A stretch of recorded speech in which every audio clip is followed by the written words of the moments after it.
செங்கோட்டையன் வந்து சொல்லியிருக்கிறது வந்து அதிமுகவும் திமுகவும் அதிமுகவும் திமுகவும் இப்ப ஒன்றிணைந்தா அவங்களுக்கு எந்த வித்தியாசம் கிடையாது. நேற்று வரைக்கும் அவருக்கு இந்த புத்தி எங்க போச்சு? எம்ஜிஆர் வச்சு இப்ப அரசியல் பண்ண நினைக்கிறாங்களா? எம்ஜிஆர் ஒண்ணு விளையாட நினைக்கிறாங்களா? அதாவது யாரை வைத்து யார் எந்த அரசியல் செய்தாலும் மக்களுக்கு செய்கிற களப்பணிகள் களத்தில் நிற்கும், அது மக்களுடைய மனதில் நிற்கும். மாண்புமிகு தமிழ்நாடு முதலமைச்சர் அவர்கள் கடந்த 4.5 ஆண்டு காலமாக செய்திருக்கின்ற பல்வேறு களப்பணிகள் திராவிட முன்னேற்ற கழகத்துடைய கூட்டணிக்கு அதனுடைய வெற்றிக்கு துணை நிற்கும்.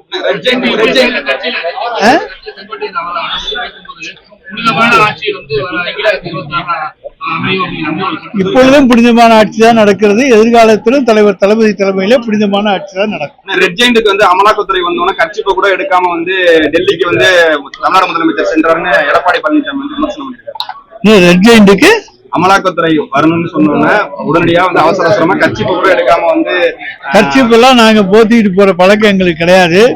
அதுக்கு வந்து தகுதியுள்ள ஒரே அரசியல் தலைவர், இந்தியாவிலேயே முகத்தை மறைத்துக் கொண்டு கட்சிப்பால் செல்லக்கூடிய ஒரே தலைவர் எடப்பாடி பழனிசாமி தான் என்பதை நிரூபித்திருக்கிறார். கார் மாறி கார் செல்பவர், ஏசி காரிலே வியர்வை வந்து கட்சிப்பை துடைத்தேன் என்று சொல்பவர் எல்லாம் எடப்பாடி பழனிசாமி தான். எங்கள் தலைவரை போல ஒரு தைரியசாலி, தைரியமிக்க, வீரமிக்க ஒரு முதலமைச்சர் இந்தியாவில் கிடையாது. திராவிட கட்சிகளை நோக்கி தான் வந்து இது வரைக்கும் வந்து ஆட்கள் வந்துட்டு இருந்தாங்க. முதல் முறையா வந்து ஒரு செங்கோட்டையன் வந்து 9 முறை வந்து ஒரே தூண்ல அவர் வந்து தமிழக வெற்றிகளுக்கு போனதை எப்படி பாக்குறாங்க? அதாவது என்னை பொறுத்த வரைக்கும் செங்கோட்டையன் வந்து பிஜேபியினுடைய ஸ்லீப்பர் செல்லாக பார்க்கிறேன். அது உண்மையா என்பதை விரைவில் நிரூபிப்போம்.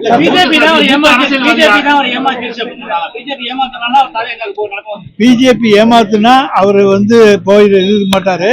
அவர் பிஜேபியினுடைய ஸ்லீப்பர் செல்.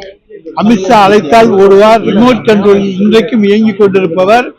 தவாகாவை வேணால் பிஜேபிக்கு இழுத்து கொண்டு வர முடியுமே தவிர அவர் அதற்கான அசைன்மெண்டிலே தான் அனுப்பப்பட்டிருப்பார் என்பது எங்களுடைய கருத்து. சேகர் பாபு மூலமா அவர் திமுகவுக்கு கொண்டு வர முயற்சி நடந்துச்சுன்னு சொல்லி பரவலா பேசப்பட்டுச்சு. அதாவது யாருமே வெளியே வர்ற போது நீங்க வாங்க அப்படின்னு கூப்பிடுறது இயற்கை. அவருக்கு ராஜினாமா செய்கின்ற முடிவுக்கு வந்த பிறகு பாருங்கள் என்று சேகர் பாபு நட்பு ரீதியிலே அவரை அழைத்திருக்கலாம். பாஜக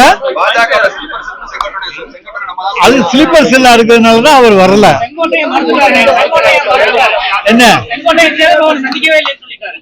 சந்திக்கவே இல்லைன்னா விட்டுருங்க. திமுகவோட அதிமுக குறிப்பிட்ட மாற்றுக் கட்சிகள் அப்படின்னு பரவாயில்ல பேசப்படுது சார். குறிப்பாக அதிமுக இருந்து வர்றவங்களுக்கு அதிகமா பொறுப்புகள் வழங்கப்படுது. சார், திமுகவில் உழைக்கும் தொண்டன் என்றைக்குமே எந்த பதவியையும் எதிர்பார்ப்பவன் அல்ல. தன்னுடைய தலைவர் தளபதி அவர்கள், அதே போல முன்னாள் தலைவர் கலைஞர் அவர்கள், அதே போல தொடர்ந்து உதயநிதி ஸ்டாலின் அவர்கள் இவர்களை பதவியிலே அமர்த்தி அழகு பார்க்க வேண்டும் என்று எண்ணுகின்றவன் தான் உண்மையான திராவிட முன்னேற்ற கழக தொண்டன். அவன் தான் எந்த பதவியையும் எதிர்பார்ப்பவன் அல்ல.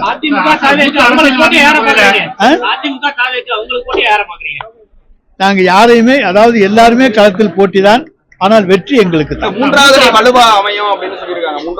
மூன்றாவது அணி உருவாகட்டும், அப்புறம் அது பலமானதா பலவீனமானதா என்பதை பார்ப்போம்.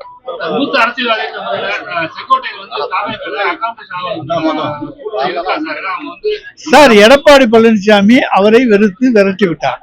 அவருக்கும் நல்ல புரிதல் கிடையாது. அதே நேரத்தில் பாரதிய ஜனதா கட்சியோடு செங்கோட்டையனுக்கு நல்ல புரிதல் உண்டு. அவரது எந்த பொறுப்பிலும் இல்லாமல் அமித்ஷாவை போய் டெல்லியிலே சந்தித்து வந்து அதற்கு பிறகு அவர் ஒரு முடிவெடுக்கிறார்.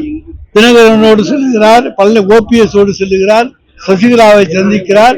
இப்படி பல்வேறு குழப்பங்களை எல்லாம் செய்துவிட்டு கடைசியாக பாரதிய ஜனதாவினுடைய ஸ்லீப்பர் செல்லாக இறுதியிலே இன்றைக்கு தாவாவுக்கு சென்றிருக்கிறார்.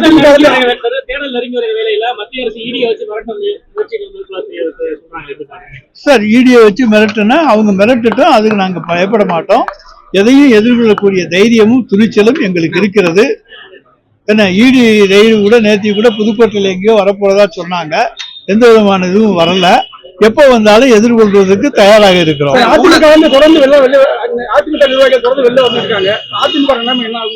சார், அதை நாங்க வந்து இன்னைக்கு ஒரு பொருட்டாவே எடுத்துக்கலன்னு சொல்றோமே. அது அதிமுக பலவீனம் அடைந்து விட்டது.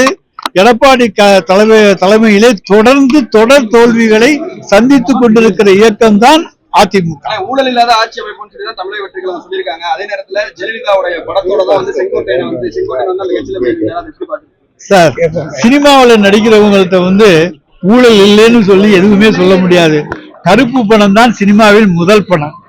எனவே கருப்பு பணம் வாங்காமல் எந்த சினிமா நடிகரும் இருக்க முடியாது. 100 கோடி 200 கோடி வாங்கினா அவ்வளவையும் கணக்குல காமிச்சிட்டு 80 கோடியை கொண்டு யாரு டாக்ஸ் கட்ட மாட்டாங்க. அதனால ஊழலை ஒழிக்க போகிறோம் என்று சொல்லுகின்றவர்கள் தங்கள் ஊழலை அம்பலப்படுத்திவிட்டு அதற்கு பிறகு ஒழிக்க வரட்டும்.